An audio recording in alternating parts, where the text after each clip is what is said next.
I had been bleeding for 6 hours before I let myself stop. The skirmish at the Veldmere border was over. 3 of my scouts dead. The raiders turned back, the pass secured, and I had sent my guard ahead with the wounded while I rode the long way through the valley alone. I told myself it was to check the eastern watchtower. It was not. I needed the silence. A king is never allowed to simply be cold and in pain and tired, and for 1 hour in the snow, I wanted to be nothing more than that. The cold took more than I had accounted for. The cut along my ribs, which I had bound and dismissed, had soaked through by the time the first cottage lights appeared in the dark.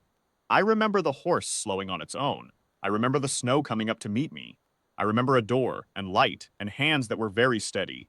She did not scream when she found me. That was the first thing I noticed. A woman alone, a stranger collapsed across her threshold in the dark, and she made a single sharp sound of assessment, not fear, and then she was pulling me inside.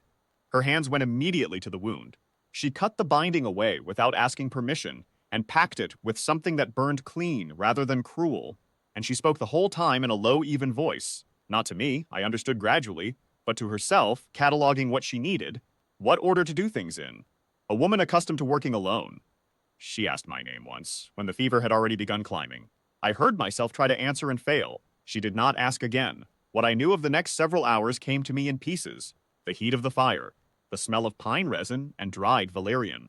Her hand on my forehead, checking, the touch impersonal, practiced, and yet something in my chest registered it the way a compass registers north. My wolf, who had been quiet and exhausted all day, went somewhere else entirely, not alert, not threatened, still in a way I had no name for, the way a thing that has been searching a long time becomes still when it stops needing to search. I did not understand that yet. I was too ill to understand anything. I woke in the gray hour before dawn, the fever gone, the fire burned to coals. The pain in my side had settled from urgent to bearable. I turned my head and found her asleep in the straight-backed chair beside the hearth, a cloth still folded across her knee where she had been ready to use it again. Her face in sleep was unguarded. Not beautiful in the way courts mean the word, but precise and honest, every line of it earned. A small clay lamp on the table threw warm light across her hands. My wolf made a sound I had never heard from him. I did not wake her. What could I have said? I was a king who had fallen in the snow and been carried inside by a woman who did not know my name and had given me her fire, and her medicine and her night's sleep without asking for anything in return. In 20 years of ruling Veldmere's kingdom, I had not encountered that. Not once. Not without a motive underneath it. I left 2 gold coins on the table. I looked at her for a moment longer than I should have. Then I walked out into the cold and found my horse where she had stabled him, and I rode. My second Brennan met me at the keep's gate an hour later. He looked at my face and said nothing for a long moment then. He said, "You found something." I told him he was imagining things. But my wolf had not been quiet since I left the cottage, and by the time I sat down in my war room and looked at the maps of the Eastern Pass, I understood that I was not going to be able to think about the Eastern Pass. I was going to think about a woman asleep in a chair with a cloth across her knee, and the way my wolf had gone still. I rode back the next morning. No crown, no formal guard Brennan, and one other held back at the tree line. I told myself I owed a debt. I had left 2 coins for a night's medicine and a horse stabled, and that was not enough, and I was a king who paid his debts. My wolf did not bother to pretend this was about the debt. I knew her door before I knew her house number. My wolf knew it. I raised my hand to knock, and the door opened before my knuckles touched the wood. She stood in the frame with her hair unbound and an apron over her dress and a look on her face that was not surprise, as though some part of her had also been listening all morning for something she couldn't name. The bond hit me like the moment a storm breaks. Not gradually, all at once, a recognition behind the sternum, specific and absolute, the way you recognize your own name spoken in a crowd. My wolf surged upright after his long stillness, and I felt the mate mark warm on my wrist beneath my riding glove. She blinked, put one hand against the doorframe. "You're better," she said.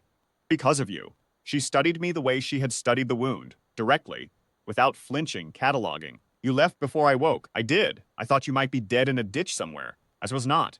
I paused. There was no graceful way to do the next part. "I am Aldrich, king of the Veldmere Reach." The look on her face was not the look I was accustomed to when people learned what I was. There was no sudden deference, no fear, no performance. There was a brief and private recalibration, the way a sensible person adjusts when the ground shifts slightly, and then she looked at me with the same level steadiness she had used all along. "Marin," she said. "Village healer, not a king." "No," I agreed. "But my wolf disagrees about what you are." She went very still. I pulled the glove from my right hand.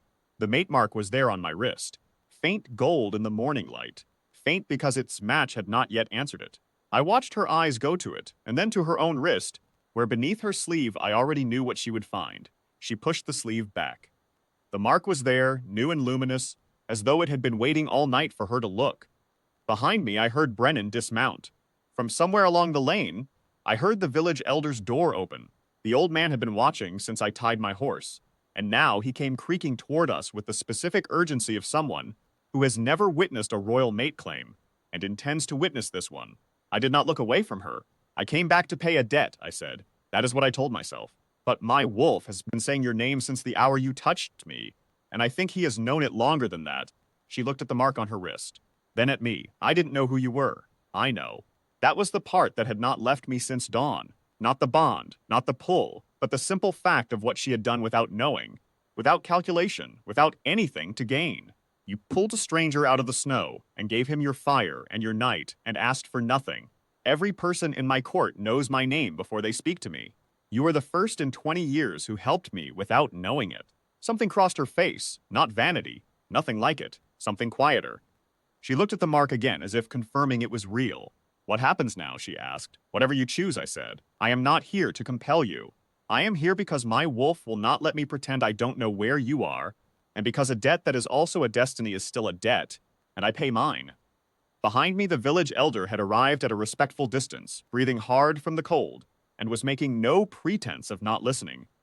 Brennan stood by the horses with the expression of a man who has given up pretending to look at the tree line. Marin looked past me at them, then back at me. The corner of her mouth moved, not quite a smile, the expression of a woman who has calculated the situation and found it genuinely absurd.